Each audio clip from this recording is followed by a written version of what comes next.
നസ്കർ Gulf യുദ്ധം അതിൻ്റെ 49-ാം ദിവസത്തിലേക്ക് പ്രവേശിച്ചിരിക്കുന്നു. നാളെയാകുമ്പോൾ 50 ദിവസം പൂർത്തിയാകും.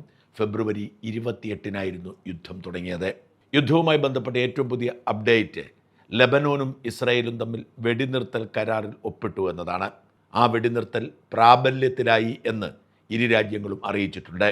ഇതൊരു സൂത്രപ്പണിയായി വ്യാഖ്യാനിക്കപ്പെടുന്നു. ഇറാനും അമേരിക്കയും തമ്മിലുള്ള ചർച്ചയുടെ പ്രീ കണ്ടീഷനായി ഇറാൻ മുമ്പോട്ട് വെച്ച ഒന്ന് ലെബനോനിൽ ഇസ്രായേൽ നടത്തുന്ന ആക്രമണം അവസാനിപ്പിക്കണമെന്നതായിരുന്നു. എന്നാൽ ഇസ്രായേൽ ഒരു കാരണവശാലും അതിന് വഴങ്ങില്ല. ഞങ്ങൾ ഹിസ്ബുള്ളയുടെ അടിവേരു മാന്തിയ ശേഷം മാത്രമേ അവസാനിപ്പിക്കൂ എന്ന് പ്രഖ്യാപിച്ചിരുന്നു. എന്നാൽ ട്രംപ് ശക്തമായ സമ്മർദ്ദം ചെലുത്തി. അതിന് പരിഹാരമെന്ന നിലയിലാണ് ഹിസ്ബുള്ളയെ ഒഴിവാക്കി ലെബനോൻ എന്ന രാജ്യവുമായി ചർച്ച നടത്തിയത്. ലെബനോൻ എന്ന രാജ്യത്താണ് ഹിസ്ബുള്ള പ്രവർത്തിക്കുന്നത്. എന്നാൽ ഹിസ്ബുള്ള ലെബനോൻ എന്ന രാജ്യത്തിൻ്റെ നിയന്ത്രണത്തിലല്ല. അതുകൊണ്ട് തന്നെ ഹിസ്ബുള്ളയുമായി ചർച്ച നടത്തിയാൽ അത് നാണക്കേടാവും എന്നതുകൊണ്ടും ഇസ്രായേൽ ജനതയ്ക്കിടയിൽ സംശയമുണ്ടാവും എന്നതുകൊണ്ടും അതിനുള്ള സാധ്യത വേണ്ടെന്ന് വെച്ച് ലെബനോനുമായി ചർച്ച നടത്തുകയാണ് ചെയ്തത്. ലെബനോനും ഇസ്രായേലും തമ്മിലുള്ള ചർച്ചയെ ആദ്യം ഹിസ്ബുള്ള തള്ളിപ്പറഞ്ഞെങ്കിലും ഇന്നലെ വെടിനിർത്തൽ പ്രഖ്യാപിക്കപ്പെട്ടപ്പോൾ ഹിസ്ബുള്ളയും നിലപാട് മാറ്റിയിട്ടുണ്ട്. ഞങ്ങൾ തൽക്കാലം ഇതിനോട് സഹകരിക്കും എന്നാണ് പറഞ്ഞത്. എന്നാൽ ഹിസ്ബുള്ളയുടെ ഏറ്റവും പ്രധാനപ്പെട്ട ഡിമാൻഡ് ഇസ്രായേൽ തള്ളിക്കളഞ്ഞിട്ടുണ്ട്. ലെബനോൻ അതിർത്തിയിൽ 10 കിലോമീറ്റർ ഇസ്രായേൽ സേന നിലയുറപ്പിക്കും. വെടിനിർത്തൽ പ്രഖ്യാപിച്ചതിന് ശേഷവും വെടിനിർത്തൽ നടപ്പിലാകുന്ന രാത്രി 12 മണി വരെ ഇസ്രായേൽ ലെബനോനിൽ പലയിടങ്ങളിലും ബോംബിടുകയും അതിൻ്റെ വിശദാംശങ്ങൾ പുറത്തുവിടുകയും ചെയ്തു. എന്നാൽ വെടിനിർത്തൽ നടപ്പിലായതിനു ശേഷം ബോംബ് ഇട്ടതായി റിപ്പോർട്ടുകളില്ല. പതിവ് പോലെ ട്രംപ് അവകാശവാദവുമായി രംഗത്തെത്തി. ലോകത്തിൻ്റെ സമാധാന ദൂതനാണ് താൻ. ലെബനോൻ ഇസ്രായേൽ സമാധാന കരാർ തൻ്റെ 10ാമത്തെ സമാധാന ദൂതിൻ്റെ വിജയമാണെന്ന് ട്രംപ് അവകാശപ്പെടുന്നു. എന്നാൽ ഇപ്പോൾ നടക്കുന്ന ഇറാൻ അമേരിക്കൻ ഇസ്രായേൽ യുദ്ധവുമായി ഇതിനൊരു ബന്ധവുമില്ലെന്നും ഇത് ലെബനോനുമായി നേരിട്ട് ഇസ്രായേൽ ചർച്ച നടത്തി പരിഹരിച്ചതാണെന്നും ഇസ്രായേൽ പറയുന്നുണ്ട്. എന്ന് മാത്രമല്ല, ട്രംപ് ഈ സമാധാന കരാറിനെക്കുറിച്ച് ആദ്യം തൻ്റെ ട്രൂത്ത് സോഷ്യൽ മീഡിയ പ്ലാറ്റ്ഫോമിൽ പോസ്റ്റ് ഇട്ടത് ഇസ്രായേലിന് അതൃപ്തി ഉണ്ടാക്കിയിട്ടുണ്ട്. ഇസ്രായേലിൻ്റെ യുദ്ധ ക്യാബിനറ്റ് കൂടി ഈ കരാറിന് അംഗീകാരം കൊടുക്കുന്നതിന് മുൻപാണ് ട്രംപിൻ്റെ പ്രസ്താവന. ഇന്ത്യയും പാകിസ്ഥാനും തമ്മിലുള്ള സംഘർഷത്തിൽ സംഭവിച്ചതുപോലെ തന്നെ ട്രംപിൻ്റെ ഈ മുൻകൂട്ടിയുള്ള അവകാശ പ്രഖ്യാപനം ഇസ്രായേലിനെ അസ്വസ്ഥപ്പെടുത്തിയിട്ടുണ്ട്. ഇതിനപ്പുറത്തേക്ക് പ്രത്യേകിച്ച് സംഭവങ്ങൾ ഒന്നും തന്നെ ഗൾഫ് യുദ്ധവുമായി ബന്ധപ്പെട്ട് ഇന്നലെ ഉണ്ടായിട്ടില്ല എന്നതാണ് സത്യം. എന്നാൽ ട്രംപ് ഇന്നലെയും അവകാശപ്പെട്ടു ഇറാനുമായുള്ള സമാധാന കരാർ ഉടൻ നടപ്പിൽ വരും. അമേരിക്ക ആവശ്യപ്പെട്ടതൊക്കെ ഇറാൻ അംഗീകരിച്ചിരിക്കുന്നു. യുറേനിയൻ എൻറിച്ച്മെൻറ്റ് നിർത്തിവയ്ക്കുക മാത്രമല്ല, നിലവിലുള്ളത് അമേരിക്കയ്ക്ക് കൈമാറാം എന്നും ഇറാൻ സമ്മതിച്ചിരിക്കുന്നു എന്നാണ് ട്രംപിൻ്റെ പ്രഖ്യാപനം. ഇന്നലെ ടെഹ്റാനിൽ പോയി ചർച്ച നടത്തിയ പാകിസ്ഥാൻ സൈനിക മേധാവി ആ ചർച്ചയ്ക്ക് ശേഷം അമേരിക്കയുമായി ചർച്ച നടത്താൻ വാഷിങ്ടണിലേക്ക് പോയിട്ടുണ്ട്. ട്രംപ് ആവേശത്തോടു കൂടി ഇന്നലെ പറഞ്ഞു, സമാധാന ചർച്ചയുടെ അവസാന ഘട്ടത്തിൽ കരാറിൽ ഒപ്പിടാൻ താൻ ഇസ്ലാമാബാദിലേക്ക് പോകും. പാകിസ്ഥാൻ ഒരു മഹത്തായ രാജ്യമാണ്. പാക് പ്രധാനമന്ത്രിയും സൈനിക തലവൻ ഫീൽഡ് മാർഷൽ മുനീറുമൊക്കെ മഹാന്മാരായ മനുഷ്യരാണ്. അവരെ കാണാനും അവരോട് സഹകരിക്കാനും അവരുടെ സാന്നിധ്യത്തിൽ ഒപ്പുവയ്ക്കാനുമൊക്കെയായി താൻ പാകിസ്ഥാനിലേക്ക് പോവുകയാണ് എന്നൊക്കെ ട്രംപ് പ്രഖ്യാപിച്ചു. എന്നാൽ ഒരക്ഷരം പോലും ഇറാൻ ഇതേക്കുറിച്ച് പ്രതികരിച്ചിട്ടില്ല. ഹിസ്ബുള്ളയ്ക്ക് നേരെയുള്ള ഇസ്രായേലിൻ്റെ ആക്രമണം നിർത്തിവെച്ചത് തങ്ങളുടെ നേട്ടമാണെന്ന് ഇറാൻ കരുതുന്നു. അതിനെ സ്വാഗതം ചെയ്ത ഇറാൻ ഈ പശ്ചാത്തലത്തിൽ ചർച്ചയ്ക്ക് തയ്യാറായേക്കും എന്ന് റിപ്പോർട്ടുണ്ട്. എന്നാൽ യുറേനിയം സമ്പുഷ്ടീകരണം നിർത്തിവയ്ക്കാൻ ഇറാൻ സമ്മതിക്കും എന്ന് കണക്ക് കൂട്ടാൻ പ്രയാസമാണ്. യുദ്ധം അവസാനിക്കുന്നതിനെക്കുറിച്ചുള്ള പ്രതീക്ഷ ലോകത്തിനുണ്ടെങ്കിലും ഇത് ഇങ്ങനെ നീണ്ടുപോകുന്നത് ലോകത്തെ ആശങ്കയിലേക്ക് തള്ളുകയാണ്. വിമാനയാത്രാ നിരക്കുകളൊക്കെ വർദ്ധിച്ചത് എല്ലാവർക്കും അറിയാം. കേരളത്തിൽ നിന്ന് ലണ്ടനിൽ പോയി തിരിച്ചു വരാനുള്ള ശരാശരി നിരക്ക് കഴിഞ്ഞ കുറേ കാലമായി 70,000 രൂപയായിരുന്നു. കോവിഡിന് മുമ്പ് അതിലും കുറവായിരുന്നു. എന്നാൽ ഇപ്പോൾ അത് 1.5 ലക്ഷത്തിനും 2 ലക്ഷത്തിനും ഇടയിലേക്ക് വർദ്ധിച്ചിരിക്കുന്നു. ഏതാണ്ട് ഇരട്ടിയിലധികമാണ് വർധനവ്. ഇത്തരത്തിലുള്ള വർധനവ് എല്ലാ സെക്ടറുകളിലും ബാധകമാണ്.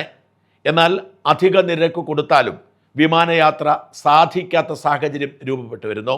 ജെറ്റ് ഫ്യൂവലിൻ്റെ ക്ഷാമമാണ് അതിൻ്റെ പ്രധാന കാരണം. ഹോർമുസ് കടലെടുക്ക് ഇങ്ങനെ ദീർഘകാലം അടഞ്ഞു കിടന്നാൽ ജെറ്റ് ഫ്യൂവൽ സപ്ലൈ ഇല്ലാതാവുകയും വിമാനങ്ങൾ റദ്ദ് ചെയ്യപ്പെടുകയും ചെയ്യുമെന്നാണ് റിപ്പോർട്ടുകൾ.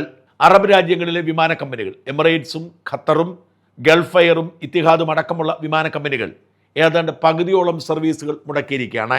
ഒരു ധാരണയുടെ പുറത്ത് റിസ്ക് എടുത്ത് ഇവ പ്രവർത്തിക്കുന്നുണ്ടെങ്കിലും പകുതിയോളം വിമാനങ്ങൾ ഇല്ല.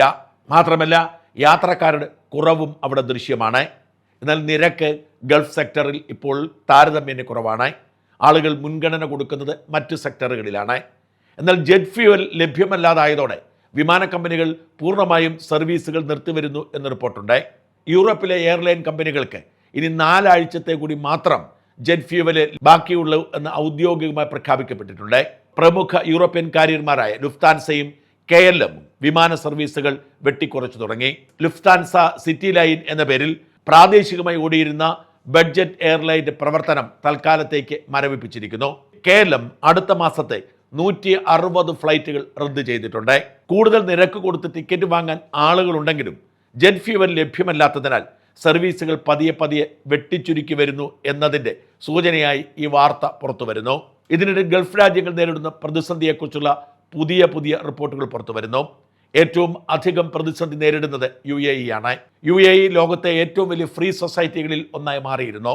ലോകത്തിൻ്റെ നാനാഭാഗത്തു നിന്നും ടൂറിസ്റ്റുകൾ UAEയിലേക്ക് പ്രവഹിച്ചതായിരുന്നു ഈ രാജ്യത്തെ മുമ്പോട്ട് കൊണ്ടുപോയിരുന്ന പ്രധാന കാരണം.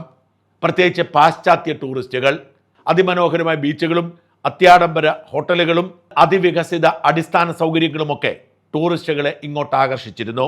എന്നാൽ യുദ്ധം പൊട്ടിപ്പുറപ്പെട്ടതിന് ശേഷം ആരും ഇങ്ങോട്ട് വരാറായി. എന്ന് മാത്രമല്ല യുദ്ധസമയത്ത് അവിടെ ഉണ്ടായിരുന്ന മിക്കവരും യുദ്ധവുമായി ബന്ധപ്പെട്ട ഫോട്ടോ പ്രചരിപ്പിച്ചതിനും മറ്റും ജയിലിലായത് ആശങ്ക ശക്തിപ്പെടുത്തിയിട്ടുണ്ട്.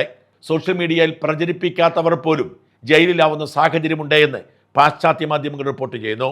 ഒരു വിമാന കമ്പനി ജീവനക്കാരിയെ വിളിച്ചു വരുത്തി അവരുടെ മൊബൈൽ ഫോൺ പരിശോധിച്ച് മൊബൈലിൽ കിടക്കുന്ന ഒരു ഹോട്ടൽ ആക്രമിക്കുന്ന ദൃശ്യത്തിൻ്റെ അടിസ്ഥാനത്തിൽ അറസ്റ്റ് ചെയ്ത് ജയിലിലടച്ചു എന്ന് ഇന്നത്തെ ബ്രിട്ടീഷ് മാധ്യമങ്ങൾ റിപ്പോർട്ട് ചെയ്യുന്നു. വിദേശികളടക്കം 100 കണക്കിന് പേരെ ഇത്തരം ചിത്രങ്ങൾ പകർത്തിയതിനും അത് സോഷ്യൽ മീഡിയയിലൂടെ ഷെയർ ചെയ്തതിനും അവരുടെ മൊബൈൽ ഫോണിൽ സൂക്ഷിച്ചതിനുമൊക്കെ അറസ്റ്റ് ചെയ്യുന്ന പശ്ചാത്തലം ദുബായിലുണ്ടെന്നാണ് ബ്രിട്ടീഷ് മാധ്യമങ്ങൾ പറയുന്നത്. നിങ്ങൾ ഷെയർ ചെയ്തില്ലെങ്കിലും നിങ്ങളുടെ വാട്സാപ്പിൽ ഇത്തരമൊരു ദൃശ്യം കിട്ടിയാൽ പോലും ദുബായ് പോലീസ് അറസ്റ്റ് ചെയ്യും എന്ന് ആശങ്കയോടെ പാശ്ചാത്യ മാധ്യമങ്ങൾ റിപ്പോർട്ട് ചെയ്യുന്നു. ആയിരക്കണക്കിന് പേരെ ഇതിനോടകം ജയിലിൽ അടച്ചിട്ടുണ്ട് എന്നാണ് ഇന്നത്തെ ഡെയിലി മെയിലിലും ഡെയിലി ടെലിഗ്രാഫിലും ഞാൻ വായിച്ചത്. ഇത്തരം ശക്തമായ നടപടിക്രമങ്ങൾ മൂലം UAEയിൽ സംഭവിച്ചുകൊണ്ടിരിക്കുന്ന കാര്യങ്ങൾ വേണ്ടതുപോലെ പുറം ലോകം അറിയുന്നില്ല. ഇതിനോടകം UAE ഔദ്യോഗികമായി പറഞ്ഞിരിക്കുന്നത് ഇറാൻ അയച്ച 537 ബാലിസ്റ്റിക് മിസൈലുകളും 26 ക്രൂസ് മിസൈലുകളും 2256 ഡ്രോണുകളും നിർവീര്യമാക്കിയെന്നാണ്. എത്ര ശക്തമായിരുന്നു ഇറാൻ UAEയിലേക്ക് നടത്തിയ ആക്രമണം എന്നതിന് ഇതിനേക്കാൾ വലിയ തെളിവ് വേറെ ആവശ്യമുണ്ടോ? ഇത്തരത്തിൽ ആക്രമണങ്ങൾ തുടർന്നതുകൊണ്ട് അവയെയൊക്കെ ഫലപ്രദമായി പ്രതിരോധിക്കാൻ കഴിഞ്ഞെങ്കിലും അവശിഷ്ടങ്ങൾ വീണും മറ്റുമായി 13 പേർ UAEയിൽ കൊല്ലപ്പെട്ടിട്ടുണ്ട്. ഇത്തരം സാഹചര്യത്തിൽ സന്ദർശകർ പൂർണ്ണമായും വരാതായിരിക്കുന്നു. സ്കൂളുകൾ ഇപ്പോഴും അടഞ്ഞു കിടക്കുന്നു. ആളുകൾ വർക്ക് അറ്റ് ഹോമിൻ്റെ പശ്ചാത്തലത്തിലാണ്. ഹോട്ടലുകളിൽ ആളില്ലാത്ത സാഹചര്യമുണ്ടായി. ദുബായിൽ പോയ ഒരു ഇംഗ്ലീഷ് മാധ്യമ പ്രവർത്തകൻ ടാക്സി ഡ്രൈവർമാരെ കോട്ട് ചെയ്തുകൊണ്ട് പറഞ്ഞത് 90% ആളുകൾ ഉപയോഗിക്കുന്നത് നിർത്തിയെന്നാണ്. ഹോട്ടലിലും മറ്റ് വ്യാപാര സ്ഥാപനങ്ങളിലും ആളുകൾക്ക് ജോലി നഷ്ടപ്പെടുന്നു. അതിന് ഉദാഹരണമായി ചൂണ്ടിക്കാണിക്കുന്നത് ദുബായിയുടെ ഏറ്റവും വലിയ പ്രൗഢ പ്രതീകമായ ജുമായറിയിലെ ബുർജ് അൽ അറബ് ഹോട്ടലാണ്. കൃത്രിമമായി സൃഷ്ടിച്ചെടുത്ത ഒരു ദ്വീപിൽ സ്ഥാപിച്ച ഈ ഹോട്ടലാണ് ലോകത്തെ ഏറ്റവും പ്രസിദ്ധമായ ഹോട്ടൽ. 7 സ്റ്റാർ ഫെസിലിറ്റിയുള്ള ലോകത്തെ ഏക ഹോട്ടലായി വാഴ്ത്തപ്പെടുന്നു. ഇതിൽ 198 സ്യൂട്ട് റൂമുകളാണുള്ളത്. ഏതാണ്ട് $1500-2000, ഏതാണ്ട് 1.5-2 ലക്ഷം രൂപയാണ് ഒരു ദിവസം ഈ ഹോട്ടലിൽ കഴിയാനുള്ള നിരക്ക്. അതിമനോഹരമായ ഹോട്ടലിൽ റൂം കിട്ടാൻ പോലും പ്രയാസമായിരുന്നു. ബെൻലിയും ലംബോർഗിനിയും അടക്കമുള്ള ലോകത്തെ അത്യാഡംബര കാറുകൾ എപ്പോഴും ഈ ഹോട്ടലിന് മുമ്പിൽ ഉണ്ടാവുമായിരുന്നു. ആ ഹോട്ടൽ പുറത്തുനിന്ന് കാണുന്നത് പോലും ഒരു ടൂറിസ്റ്റ് ആകർഷണമായിരുന്നു.